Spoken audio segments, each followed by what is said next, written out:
El siguiente objeto virtual de información tiene como propósito revisar un proceso cognitivo superior que es el lenguaje.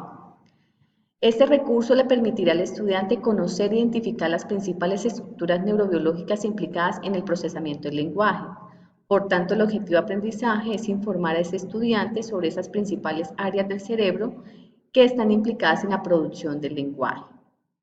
Aquí es importante entonces, antes de empezar a explicar, decirle que esta explicación está basada en un artículo denominado Cerebro y Lenguaje de los autores Rafael González y Andrea Hornauer de la revista del Hospital Clínico de la Universidad de Chile del año 2014. Es importante entonces reconocer pues, que el lenguaje es un instrumento usado por el ser humano para comunicarse y pensar. Dentro de eso, entonces, es importante reconocer que nuestro cerebro, con todos sus lóbulos, pues se encuentran varias áreas funcionales del cerebro. He de mencionar, por ejemplo, que el lóbulo frontal implica con relación al movimiento, resolución de problemas, concentración, ¿cierto? El lóbulo temporal, la audición y el lenguaje. El lóbulo parietal, sensaciones, también implicado en el lenguaje, percepción, atención. El lóbulo occipital con la visión y la percepción. Y dentro de ellas, pues obviamente debemos reconocer, por ejemplo, que en el lóbulo frontal se encuentra ubicada un área principal que es la área de Broca, que la explicaremos más adelante, y dentro del lóbulo temporal, perdón, estará el área de Wernicke.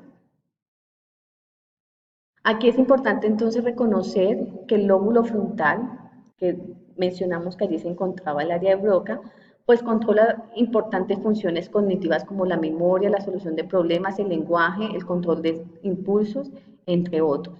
Y el lóbulo temporal, en donde también se ubica una importante área del lenguaje que es la área de Wernicke, alberga la corteza primaria de la audición del cerebro, maneja el lenguaje auditivo y los sistemas de comprensión del habla.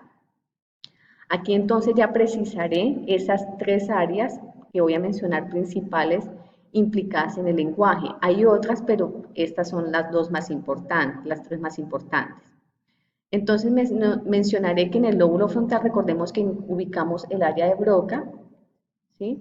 Se localiza al pie de la tercera circunvolución y las funciones de esta área son la formulación verbal, es decir, la morfosintaxis, que corresponde a la expresión y comprensión de estructuras sintácticas y cumple un rol en el procesamiento de verbos.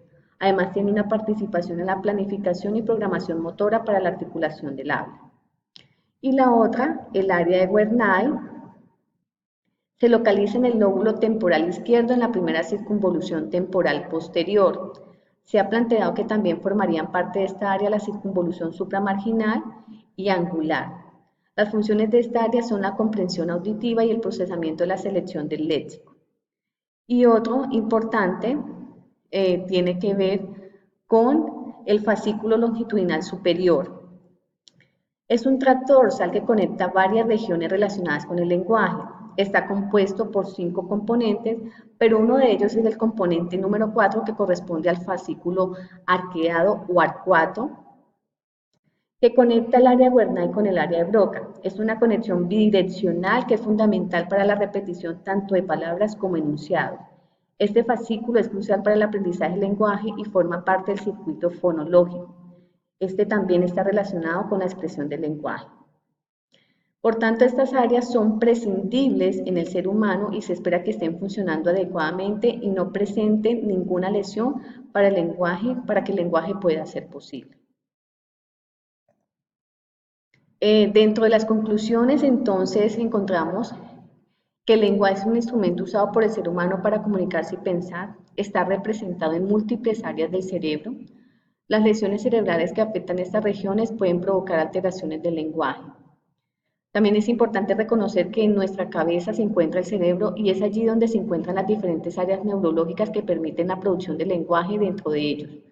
Una es el área de Broca, que tiene la formulación verbal y tiene una participación en la planificación y programación motora para la articulación del habla. Y la otra importante es el área de Wernicke, que se localiza en el lóbulo temporal izquierdo y las funciones de esta área son la comprensión auditiva y el procesamiento de la selección del léxico. La referencia, como la mencionaba, del artículo de González y Hornauer del Departamento de Neurología y Neurocirugía. Y quien elabora este objeto virtual de información, la docente Luz Margery Mota Polo de la Escuela de Ciencias Sociales, Artes y Humanidades del programa de Psicología de la Universidad Nacional Abierta de Distancia. Mil gracias.